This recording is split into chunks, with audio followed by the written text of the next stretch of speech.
स्वागतम सुस्वागतम। विराई देवी गणेश मित्र मंडळ वीरवाडी बिळाशी दर सालाबाद प्रमाणे सादर करत आहे स्त्रियांच्या ज्वलंत प्रश्नाची व्यथा मांडणारा जिवंत देखावा वनवास निर्भयांचा।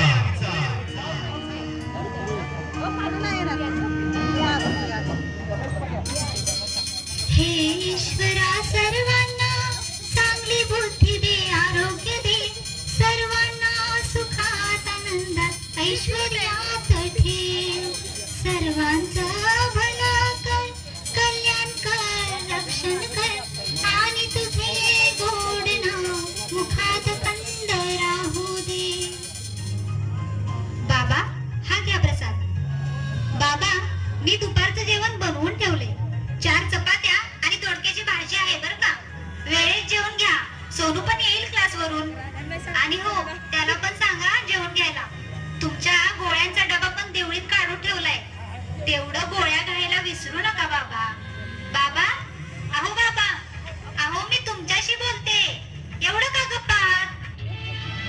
छकुली अगं बाळा, तुझ्यापासून घरची परिस्थिती लपली कुठे? घराच्या 18-20 दारिद्र्यामुळे ना खायला चांगला घास देऊ शकलो ना चांगला कपडा। अगं 4 वर्षापूर्वी तुझी आई गेली, लहान वयातच समजा घराची जबाबदारी खांद्यावर घेतलीस तू, सोनूवर आईसारखी माया पण केलीस तू, पण तुझ्यासाठी बाप म्हणून कमी पडलोय मी, असं वाटत राहतंय ग कधी कधी। अहो बाबा काहीतरीच काय बरं, अहो या सगळ्यापेक्षा मौल्यवान संस्कार आणि शिक्षण दिले तुम्ही आम्हाला, आणि वाईट दिवसाचं का बरं वाईट वाटून घेताय तुम्ही? अहो दिवसच हे, आज ना उद्या नक्की बदलते। हा पोरी, पण उद्याच्या चांगल्या दिवसाच्या आसन आजचा वाईट दिस नाही ढकलता येत। सोनूला उद्या पातर कालीची फी भरायला सांगितल्या, गवड्याच्या हाताखाली काम करणारा म्या कुठून आणणार 20,000 रुपये?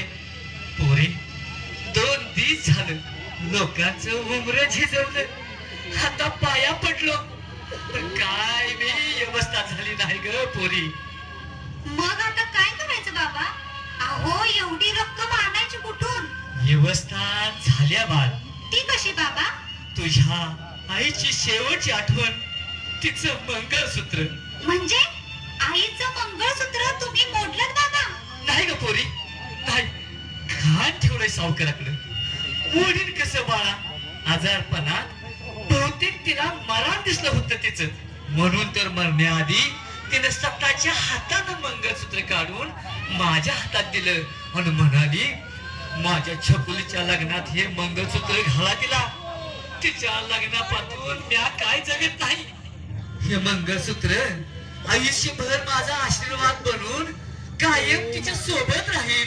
बाबा तुम्ही काळजी करू नका, तुमची ही पोर जोमाने अभ्यास करेल आणि मला खात्री आहे बाबा या वर्षीच्या स्पर्धा परीक्षेत मी नक्की पोस्ट काढेल, मग तुम्हाला कशाचीच काळजी करायची गरज नाही बाबा।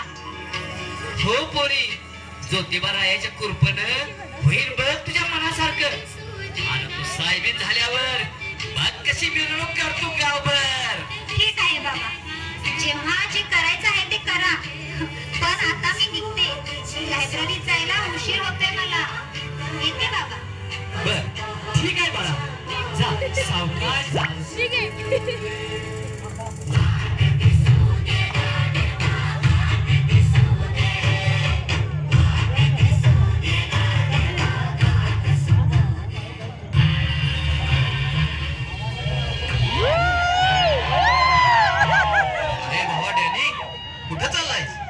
लायब्ररीकडे चाललोय, येतोस का?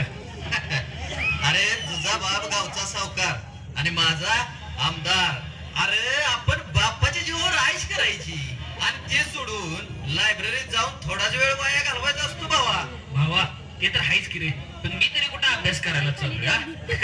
मग रे भावा फार नवीन पाखरू आले मार्केट मध्ये, अरे ती रे छकुली, बस स्टँड शेजार राहते ती। आई शपथ, ती यार माझा पण डोळा आहे रे तिच्यावर, फक्त भेटली पाहिजे यार एकदा। नुसता स्वर्ग। हो ना भावा। अरे भावा रोज ह्या त्याच वाटेनं जाती ती लायब्ररीत. आज काय सोडत नाही तिला. हवा हाती बघा आली शिकार.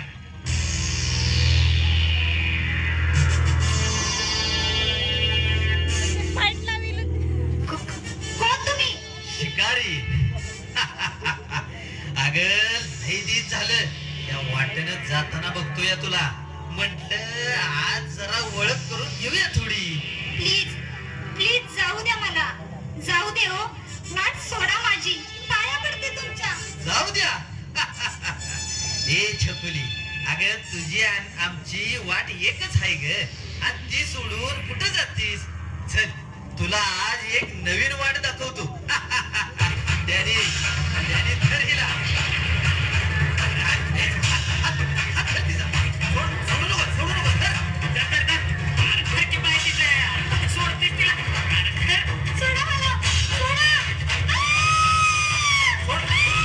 मला वाचवा, मला वाचवा.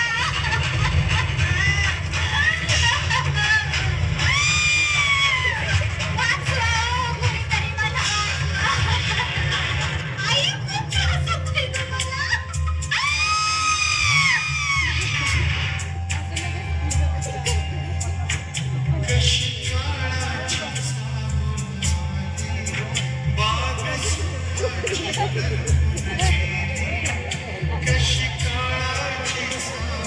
आज पुन्हा एकदा एक निर्भया मानवी पाशवी अत्याचाराला बळी पडली.